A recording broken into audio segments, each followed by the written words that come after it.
নমস্কাৰ, মই বাপু দাস। আপোনালোকক জনাবলৈ পাই সুখী হৈছোঁ যে বিগত বছৰকেইটিৰ দৰে এই বছৰ আমি মহাশিৱৰাত্ৰিৰ আন মুহূৰ্তত আপোনালোকৰ মাজলৈ আমি এটি সুন্দৰ আধ্যাত্মিক গীত মুকলি কৰি দিম। হৰগৌৰী গীতটিৰ নাম হৈছে। গীতটি অহা 23 তাৰিখে আপোনালোকৰ মাজলৈ এৰি দিম। মোৰ গীতৰ কথা আৰু ধন্তি দাসৰ কণ্ঠত কলাশ গগৈদাই সুন্দৰভাৱে মিউজিক কৰিছে। গীতটি আপোনালোকৰ মাজলৈ এৰি দিম। সকলোৱে গীতটি আঁকোৱালি ল'ব বুলি আশা কৰিম। নমস্কাৰ সকলোকে। আমি আছোঁ এতিয়া লাইট ৰুমত। যিহেতু আগন্তুক মহাশিৱৰাত্ৰি আহিছে, সকলো অসমবাসী ৰাইজলৈ মহাশিৱৰাত্ৰিৰ পৰা শুভেচ্ছা জনাইছোঁ। আৰু প্ৰত্যেক বছৰ দৰে এইবছৰ আমাৰ এটি নতুন গীত আহিছে আপোনালোকৰ মাজলৈ, হৰগৌৰী ওম নমঃ শিৱায়। আৰু গীতটি খুব ধুনীয়াকৈ মিউজিক কৰিছে মৰমৰ দাদা পলাকা। আৰু কথাখিনি খুব ধুনীয়াকৈ সুৰেৰে সজাইছে গুণ দাদা, আৰু খুব ধুনীয়াকৈ কথাখিনি লিখি দিছে পাপু দা। আৰু পাপু দাই বহুতখিনি হেল্প কৰিছে আমাৰ ভিডিঅ'ৰ লগত।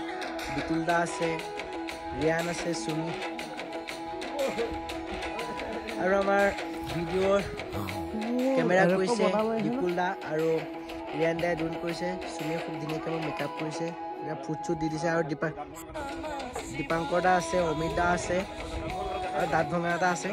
এইফালে আমাৰ কিতাপ লৈ আছে এইজন দীপাংকৰ দা। কিবা এটা কৈ দিয়ক, এইটো ব্লগ হয়। আধাৰ মহাদেৱ চবে যাতে মোৰ মৰমৰ ভাইটি ধন্তি মহাশিৱৰাত্ৰি দিনাখন আমাৰ হৰ মহাদেৱ বুলি এটা গান ৰিলিজ দিয়া হ'ব, হৰগৌৰী বুলি। এই গানটো আপোনালোকে চবে অসমবাসীয়ে ৰাইজে আঁকোৱালি লওক। বাট ইয়াত চুমি আছে, চুমিয়ে প্ৰথম বাবাৰ পৰা আজিলৈকে আছে মোৰ লগত। কিবা এটা কৈ দিয়ে। মোৰ কাৰণে কিন্তু তাই লাকি, তাই মেকআপ কৰিলে মোৰ গানটো তেনেকুৱা নিচিনা। কিবা এটা কৈ দিয়ে। Thank U. অমিতা আছে, অমিতাক আজি লৈ আহিছো ফুৰাবলৈ লাইট ৰুমলৈ। অমিতাক কওক দুআষাৰ কেনে লাগছি।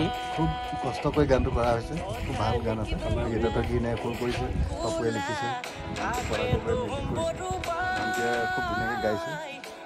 ভাল আশা ৰাখিছোঁ ভাল হ'ব, ৰাইজেও ভাল পাব বুলি আমি আশা কৰিছোঁ। আমি আশাবাদী গানটোক লৈ।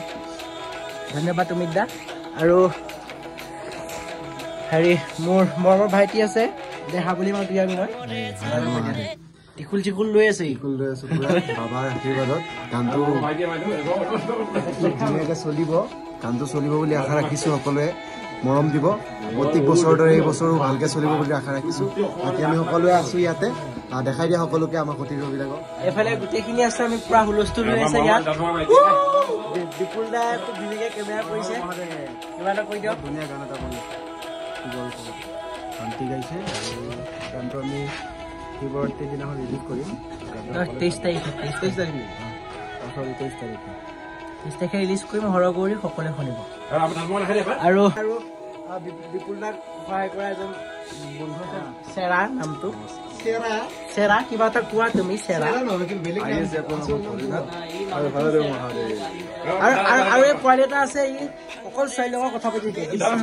দীপাংকৰাই ক'ৰবাত লগ পালে পোৱালিটো দাঁত নাই। কোনজনী ছোৱালী? অনামিকা। অনামিকা এজনী কি চাই ভাল পালা? অনামিকা ভিডিঅ'টো চাই আছে যদি কেলে ডিষ্টাৰ্ব কৰি আছে? অনামিকা চাই হাঁহিব নোৱাৰা হ'ল, গানটো কৈছে চোৱা। যি কি নহওক, আপোনালোকৰ মাজলৈ আহি আছে হৰগৌৰী ওম নমঃ শিৱায়। সকলোৱে গীতটি শুনিব আৰু মৰম কৰিব, আমাক আগবাঢ়ি যাওক, পাৰিব। Thank U.